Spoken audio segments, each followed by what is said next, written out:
2025 সালের উচ্চ মাধ্যমিক পরীক্ষার্থীদের জন্য নিয়ে চলে এলাম ইতিহাস বিষয়ে বড় প্রশ্নের একটি কমপ্লিট সাজেশন ভিডিও।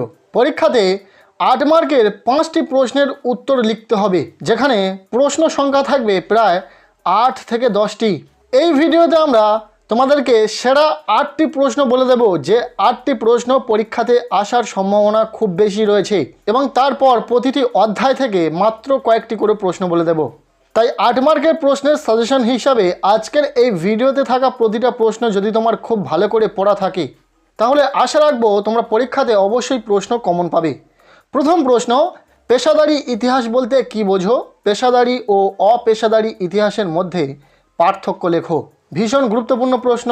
এরপর দ্বিতীয় প্রশ্ন, উপনিবেশবাদ ও সাম্রাজ্যবাদ বিষয়ে হবসন লেনিন তত্ত্ব আলোচনা করো। এরপর 3 নম্বর প্রশ্ন, ভারতের অবশিল্পায়নের কারণগুলি কী ছিল? ভারতীয় অর্থনীতির ওপর এর প্রভাব আলোচনা করো।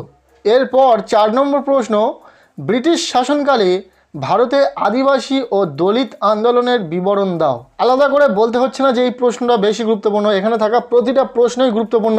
যেমনটা তোমাদেরকে বলেছি, প্রথমে সম্পূর্ণ বই থেকে বাছাই করা মাত্র 8টি প্রশ্ন শেয়ার করব, যে 8টি প্রশ্ন ভীষণ গুরুত্বপূর্ণ। তারপর অধ্যায় ভিত্তিক প্রশ্ন শেয়ার করব।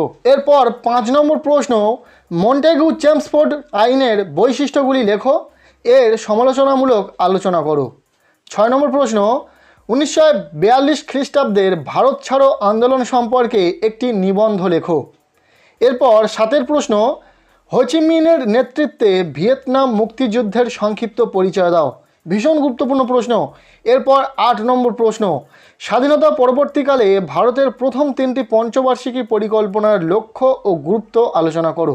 উচ্চ মাধ্যমিক 2025 সালের পরীক্ষার জন্য ইতিহাস বিষয়ে 8 মার্কের প্রশ্ন হিসাবে এই 8টি প্রশ্ন সবচেয়ে বেশি গুরুত্বপূর্ণ রয়েছে, তাই এই প্রশ্নগুলি প্রথমে তোমাদের সাথে শেয়ার করে নিলাম।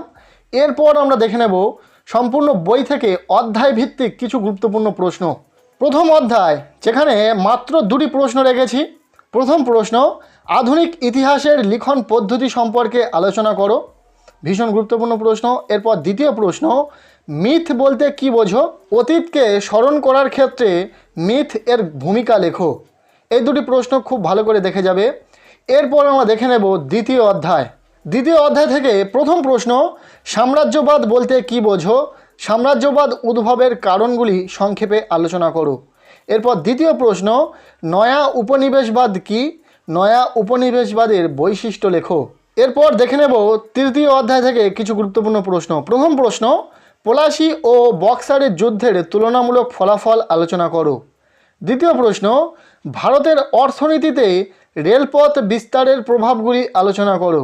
এরপর 3 নম্বর প্রশ্ন, চীনের ওপর আরোপিত বিভিন্ন অসম চুক্তিগুলির সংক্ষিপ্ত আলোচনা করো। প্রতিটা প্রশ্ন গুরুত্বপূর্ণ, খুব ভালো করে পড়বে। এরপর আমরা দেখে নেব চতুর্থ অধ্যায়, যেখান থেকে প্রথম প্রশ্ন, একজন সমাজ সংস্কারক হিসাবে রাজা রামমোহন রায়ের অবদান মূল্যায়ন করো। দ্বিতীয় প্রশ্ন, বাংলার নবজাগরণের প্রকৃতি আলোচনা করো, এর সীমাবদ্ধতা কী ছিল। এরপর দেখে নেব পঞ্চম অধ্যায় থেকে মাত্র কয়েকটি প্রশ্ন। প্রথম প্রশ্ন, জালিয়ানওয়ালাবাগের হত্যাকাণ্ডের প্রেক্ষাপট কী ছিল, এই ঘটনার গুরুত্ব আলোচনা করো। এরপর দ্বিতীয় প্রশ্ন, বাংলায় 50-এর মর্মান্তরের কারণ ও ফলাফল আলোচনা করো। প্রশ্ন দুটি খুব ভালো করে পড়বে। এরপর ষষ্ঠ অধ্যায় থেকে প্রশ্ন।